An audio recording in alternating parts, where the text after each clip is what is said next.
Hello friends, question number 14 देखते हैं क्या कह रहा है।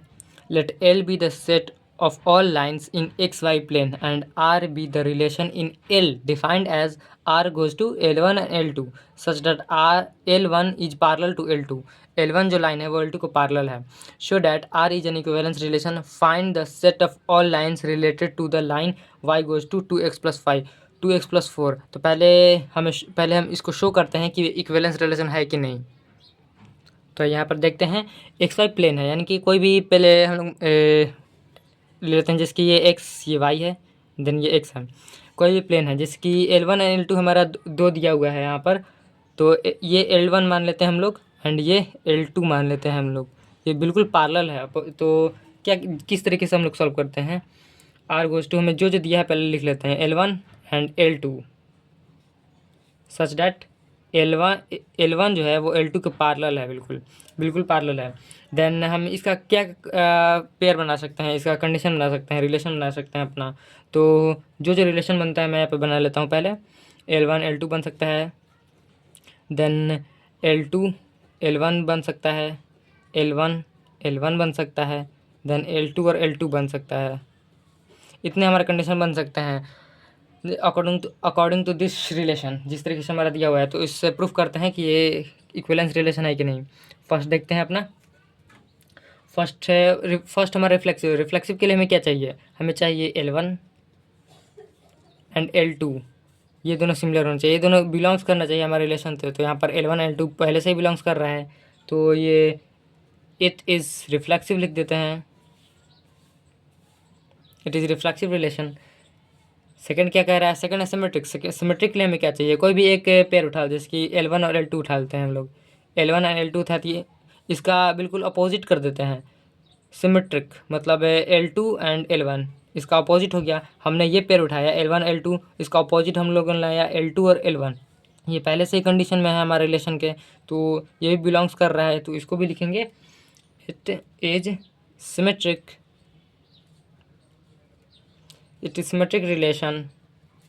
देन थर्ड है, थर्ड के लिए हमें क्या चाहिए, थर्ड के लिए क्या कंडीशन कहता है। थर्ड के लिए हमें कंडीशन कहता है ऐसा, A1 A2 जो है वो बिलोंग्स करना चाहिए हमारे आर से। देन A2 A3 बिलोंग्स करना चाहिए आर से। देन A1 और A3 ये बिलोंग्स करना चाहिए आर से। मेन सबसे A1 एंड A3 ये भी बिलोंग्स करना चाहिए आर से, तो ही हमारा कंडीशन बनता है। तो हम लोग लेट कर लेते हैं, यहाँ पर दो ही हमारा दिया हुआ है L1 और L2, तो इसको एक और लेट कर लेते हैं, जिसके हम लोग यहाँ पर लेट कर लिए L3 लेट कर लिए।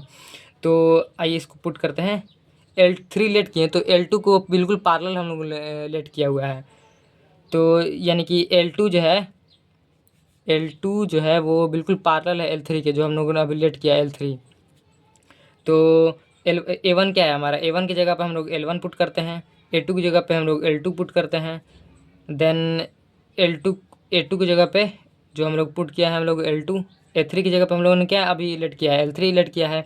देन ये और ये पहले से बिल्कुल बराबर होना चाहिए, तो यहाँ पर ये ऑलरेडी पैरेलल है। जिसकी देखिए L1 L2 के ऑलरेडी हम लोगों ने पैरेलल दिया हुआ है, और L2 L3 के पैरेलल है, तो L1 L3 के भी पैरेलल होगा। एंड तो L1 जो है L3 के बिलोंग्स कर रहा है, यही बिलोंग्स करेगा हमारे रिलेशन कंडीशन से, तो इसको भी लिखते हैं यहाँ पर इट इज़ ऑल्सो ट्रांजिटिव। अब तो ये प्रूफ हो गया। So this is a equivalence relation.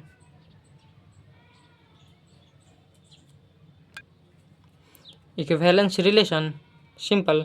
अब आगे क्या कह रहा है, आगे कह रहा है हमारा find the set of all lines related to the line y is equals to, ये हमारा कुछ दिया हुआ है y is equals to 2x+4। तो आइए इसको देखते हैं पहले। तो क्या कह रहा है ये, तो हमारे लाइन्स दिया गया है यहाँ पर, लाइन्स रिलेटेड कह रहा है, रिलेटेड टू क्या है हमारे लाइन्स में, लाइन्स में हमारा है y गोज टू 2x+4, यहाँ पर दिया हुआ है 2x+4। तो यहाँ पर इस तरीके से हम लोग लिखते हैं, y गोज टू हम लोग 2x+c लिख सकते हैं। यहाँ पर 4 क्या है हमारा, 4 जो है वो कांस्टेंट है, यानी कि c यहाँ पर क्या है, कांस्टेंट।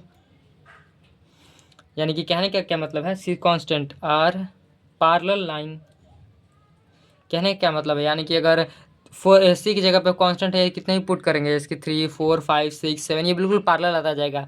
जैसे कि 5 पुट करेंगे तो पैरेलल आएगा, 6 7 8 पैरेलल आता जाएगा। इसका कहने का मतलब यही है बस।